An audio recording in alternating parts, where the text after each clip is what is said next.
তো আসসালামু আলাইকুম বন্ধুরা, আবার একটি নতুন ভিডিও চলে এলাম। তো আজকে ভিডিওটি আমাদের এখানে একটি মিছিল বেরিয়েছে, তৃণমূল কংগ্রেসের মিছিল, সেই অনুযায়ী একটা ভিডিও বানিয়েছি। এই গরমের মধ্যে অনেকদিন ভিডিও বানাইনি, তাই জন্য ভিডিওটি করার চেষ্টা করলাম। তো ভিডিওটি যদি ভালো লাগে তোমরা সাপোর্ট করো।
শুরু করার আগে সবাইকে মালা বা ফুল ছড়িয়ে বা চন্দনের ফুটা দিয়ে সবাইকে বরণ করে হচ্ছে। এখানে মাননীয় নিশীথ কুমার মালিক মহাশয় এমএলএও আছে, আরও মহান অনেক অতিথিরা আছে, তাদের দিকে মালা পরিয়ে ফুল ছড়িয়ে বরণ করে হচ্ছে। আর সাইডে আমাদের বাপনদা আছে, বাপনদা এখানে আছে। তো সাইড দিকে দেখছো তৃণমূল কংগ্রেসের ঝান্ডা একদম হাওয়ায় আকাশের সঙ্গে উড়ছে, একদম সবুজ সবুজ। তো দেখতে পাচ্ছ আরও অনেক হাজার হাজার অনেক লোক আছে দেখতে পাচ্ছ। চলো আস্তে আস্তে ভিডিওটি কন্টিনিউ করবো। এই মাননীয় এই কাজগুলো হয়ে যাওয়ার পর তারপর আমাদের পথযাত্রা শুরু হবে। পথযাত্রার ভিডিওটি তোমাদের সঙ্গে শেয়ার করব। চলো ভিডিওটি পথযাত্রার ভিডিও শুরু করি। তো আমাদের পাড়া দিয়ে এখন বেরিয়েছে। তো আমাদের পাড়া দিয়ে আসার সময় আমি ভিডিওটি শুরু করলাম।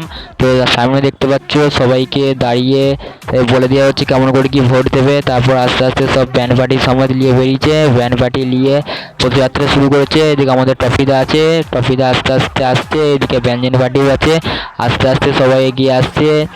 তো রাস্তা দিয়ে গোটা গ্রাম দা বরসুল অনদাবল্লি সব ঘুরছে আস্তে আস্তে এত রোদের মধ্যে। তো এদিকে অনেক ঘোরাঘুরির পর সবারই একটু জল চেষ্টা পেয়েছে বা পানি চেষ্টা পেয়েছে, তাই জন্য সবাইকে এখানে ছুটি বা মাজা দিয়ে সবাইকে এখানে করা হচ্ছে। তো আস্তে আস্তে আমাকে বেলুন ধরিয়ে দিয়েছে এখানে সান্টুদা। তো আমি বেলুন নিয়ে এখন আস্তে আস্তে যাচ্ছি। সাইডে আমাদের বাপনদা আছে, অনেক আরও পেছনে অনেক মানুষ আছে, অনেক মানুষের ভিড় দেখতে পাচ্ছ তোমরা। তো আস্তে আস্তে বেলুন নিয়ে আমি এগোচ্ছি। তো একদম পুরো বেলুনের ঝাঁকটা আমার কাছে দিয়ে দিয়েছে, আর নিজেরা হাওয়া খাচ্ছে বসে বসে এত রোদের মধ্যে আমাকে দিয়ে দিয়েছে। তো এখন পূর্ব পাড়াতে আসা হলো। পূর্ব পাড়াতে আসার সময় তোমার ভিডিওটি আমি কন্টিনিউ করলাম। এত রোদ ভিডিওটি কন্টিনিউ করতে পারছি না, তা সত্ত্বেও তোমাদের জন্য ভিডিওটি আমি কন্টিনিউ করছি। তো আস্তে আস্তে যাওয়া যাক পূর্ব পাড়ার দিকে। ওখানে কেমন কি ভোট হবে সব মহিলাগুলোকে সব বুঝিয়ে দেওয়া হচ্ছে। তো এদিকে বাবনদা আস্তে আস্তে এগিয়ে চলে আসছে। তো আস্তে আস্তে গোটা রাস্তায় অনেক লোক আছে, মহান মহান ব্যক্তি থেকে সান্ডুদের গোলাম মামু দেখে নিয়েছে, ভিডিও করছে, তাই জন্য একটু হাসকে দিয়েছিল। কটা ইউটিউবার শুট করছে, তাই এরকম এখানে শুটিং চলছে, কি শুট বলতে পারছি না, একটা ফিল্ম শুটিং হচ্ছে। এটা হচ্ছে ক্যামেরাম্যান মিস্টার বিট্টু আলী মন্ডল, করে শুধু গন্ডগোল। এখানে সব ভূত মুসেছে বসে রয়েছে। তো ভিডিওটি যদি এদের ভালো লাগে আমি ডিসক্রিপশনে লিঙ্কটা দিয়ে দেবো, তোমরা অবশ্যই শেয়ার করবে, ভিডিওটি ভালো করে দেখবে। তো ওই বাচ্চা বাচ্চা ছেলেগুলো তোমার ভিডিও করছে, দেখুন সাপোর্ট করবে, এরাও একটারই উন্নতি করবে সবার মতন। তো এদিকে ভূত বসে রয়েছে, কি শুট হচ্ছে ফিল্মের নামটা এখনো ঠিক করতে পারিনি, ঠিক করলে আমি অবশ্যই কমেন্ট সেকশনে আমি উন্নতি করব। সাবরি পান্ডিয়া। তো কমেন্ট সেকশনে ভিডিওটি এইটুকুনি। ভিডিওটি ভালো লাগলে লাইক কমেন্ট সাবস্ক্রাইব অবশ্যই করবে। তো সন্ধ্যেবেলায় পথযাত্রা শেষ করার পর যে মাননীয় নিশীথ কুমার মালিক যে বক্তব্যটি দিয়েছিলেন, সেই বক্তব্যটি আমি শ্যুট করতে পারিনি, কারণ আমি খেলতে গেছিলাম, একটি ম্যাচ ছিল। তো তার জন্য সরি। তো ভিডিওটি ভালো লাগলে সাপোর্ট করবে অবশ্যই। আজকের মতো গুড বাই।